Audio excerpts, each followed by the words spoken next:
नमो भगवते वासुदेवाय नमः। ओम गौरी शंकराय नमः। Hariom Sharma money tips channel पर आप सभी का स्वागत है। आज मैं आपको मंगला गौरी व्रत की कथा, पूजा विधि पूरी जानकारी दूंगा। मंगला गौरी व्रत जिस प्रकार से सावन में सोमवार के व्रत रखे जाते हैं, उसी प्रकार से अटल सौभाग्य प्राप्ति के लिए व धन व सुख समृद्धि के लिए मंगला गौरी व्रत रखा जाता है। मंगला गौरी व्रत का बड़ा महत्व है। शास्त्रों में बहुत ही अच्छा वर्णन इसका मिलता है। अब मैं आपको मंगला गौरी व्रत का महत्व बताऊंगा। मंगला गौरी व्रत का क्या महत्व है? जिसके करने से वैधव्य का नाश होता है। वैधव्य आप समझ रहे हो ना, अखंड सौभाग्य प्राप्ति का ये व्रत है। और जो महिलाएं ये व्रत करती हैं, उनके पति की आयु लंबी होती है, घर में सुख और समृद्धि का वास होता है। इसका नाम मंगला गौरी व्रत है। यह पापों को नष्ट करने वाला है। विवाह के अनंतर पहले श्रावण शुक्ल पक्ष के पहले मंगलवार के दिन इस व्रत का शुभारंभ करें। पुष्प मंडप निर्माण कर उसे कदली स्तंभ से शोभित करें। नाना तरह के फलों तथा रेशमी कपड़ों से विभूषित कर उसमें देवी की प्रतिमा स्थापित करें। यथाशक्ति उस प्रतिमा का अर्चन करें। उस प्रतिमा में मंगला गौरी का षोडशोपचार से पूजन करें। 16 दुर्वा दलों और 16 चिड़चिड़ा दलों से 16 चावल तथा 16 चने की दाल से अर्चन करें। यानी भगवान शिव और माता पार्वती की पूजा की जाती है मंगला गौरी व्रत में। और किस चीज से की जाती है? 16 दुर्वा के दाने, वो दुर्वा दल, 16 दुर्वा दल के ताने गिन गिन के रख लें। और 16 चिड़चिड़ा जो होता है, उसके जो है ऊपर पुष्प आता है, उसके 16 पुष्प, और 16 चावल और 16 चने की दाल के दाने। 16 बत्तियों का एक दीपक हो या 16 दीपक जलाकर भक्ति द्वारा दही तथा चावल नैवेद्य समर्पित करें। यानी हर चीज 16 होती है। ध्यान देना, 16 बत्ती का दीपक जलाएं, 16 चावल के दाने, 16 चने की दाल के दाने और 16 चिड़चिड़ा, 16 दुर्वादल, इस प्रकार से भगवान को समर्पित करें। सामने आप देवी के सामने सिल और लोटा रखें। इस प्रकार 5 साल तक व्रत करें। फिर उद्यापन कर माता को वायना दें। वायन का प्रकार सुने। मंगला गौरी की एक सोने की प्रतिमा या आधे पल या आधे पल का यथाशक्ति सोने की प्रतिमा। मंगला गौरी यानी माता पार्वती की सोने की प्रतिमा अगर सोने की ना बना सकें तो आप उसमें थोड़ा सा सोना डलवा दें, नाम मात्र के लिए, या फिर आप अपने हिसाब से कर लें उस प्रकार से। या फिर चांदी से निर्मित बनाएं। चांदी से उस घड़े के ऊपर पहने के कपड़े या चोली रखें, उनके ऊपर मंगला गौरी की प्रतिमा रखें, देवी के नजदीक सिल लोटा रखें।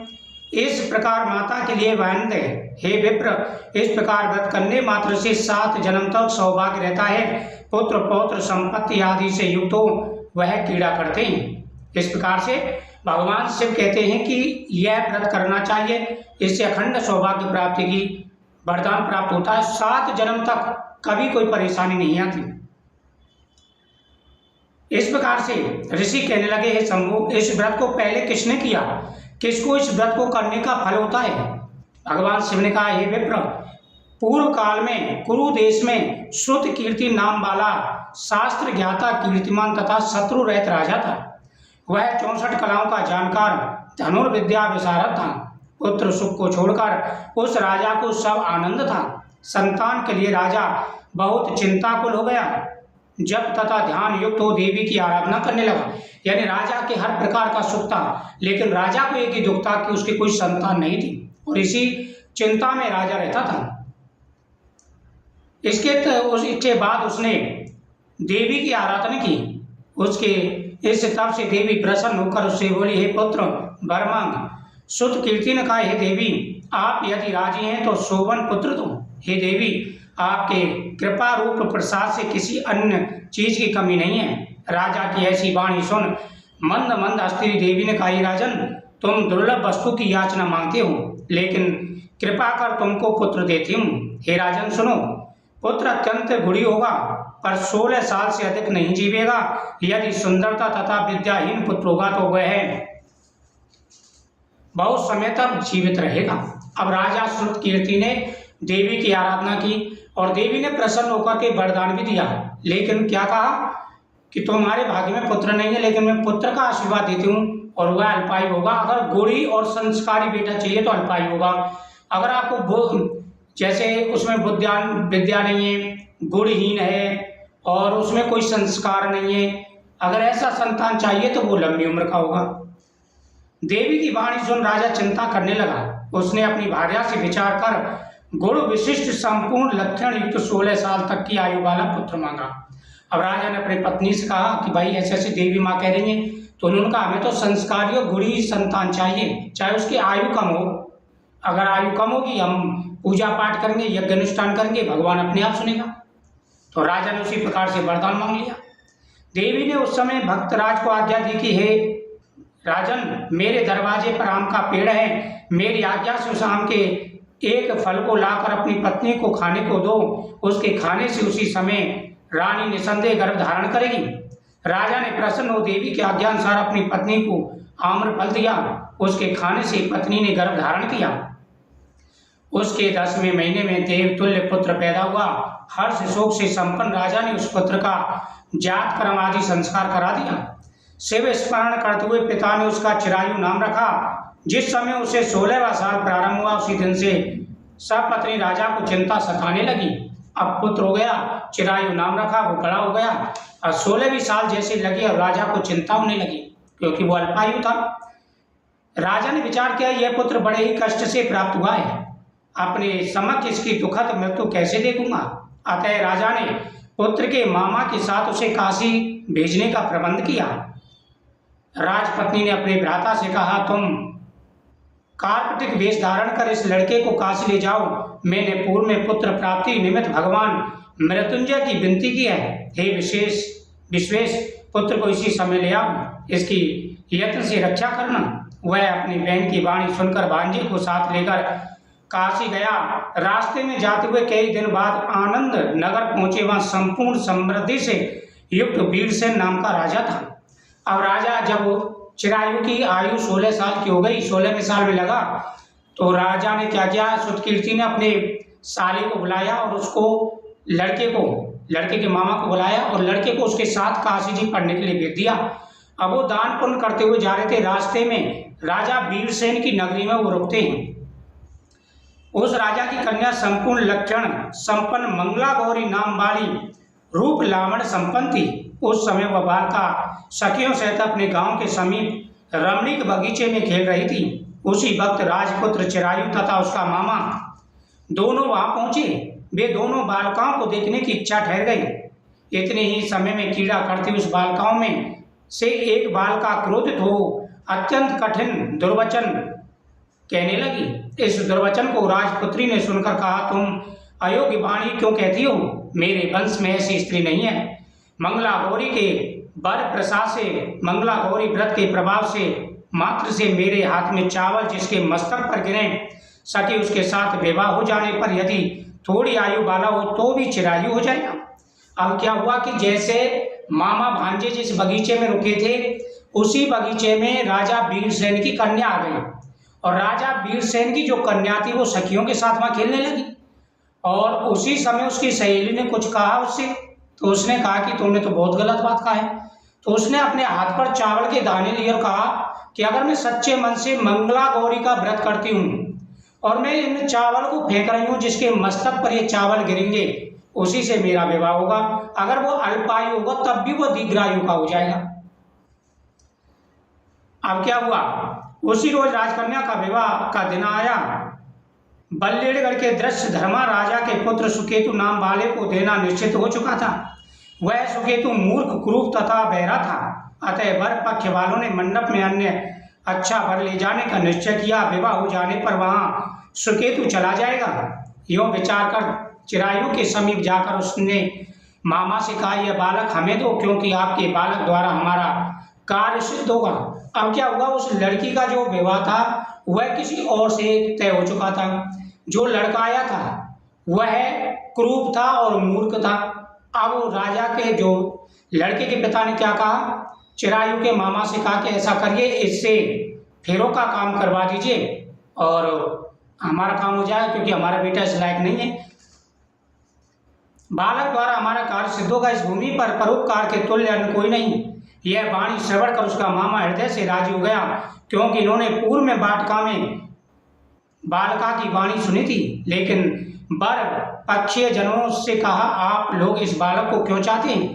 कार्य सिद्ध के वास्ते वस्त्र अलंकार आदि मंगा जा सकता है, आप लोगों के गौरवांत फिर भी मैं देता हूँ। उन्होंने चिरायु को वहां ले जाकर विवाह कार्य किया।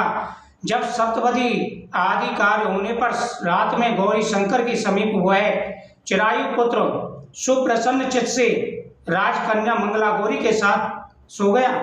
उसी रात चिरायु का 16वां साल समाप्त था। उसी रात को सांप के रूप में काल वहां आया। इसी समय देव युग से राजकन्या उठ गई। वह सर्प को देख भय विवल कांपने लगी। उस समय धरती धीरता से राजकन्या ने सांप की पूजा की, 16 उपचार से अर्चन कर पीने के लिए बहुत सा दूध दिया और दीन वाणी से उस सांप की स्तुति की। मंगला गौरी ने प्रार्थना की कि मैं उत्तम व्रत करती हूँ, मेरे पतिदेव उस सर्प से जीवित हूँ, ऐसे कीजिए। इस समय सांप ने कमंडल में प्रवेश किया। अपनी कंचली चोली से राजकन्या ने उस कमंडल का मुख बांधा।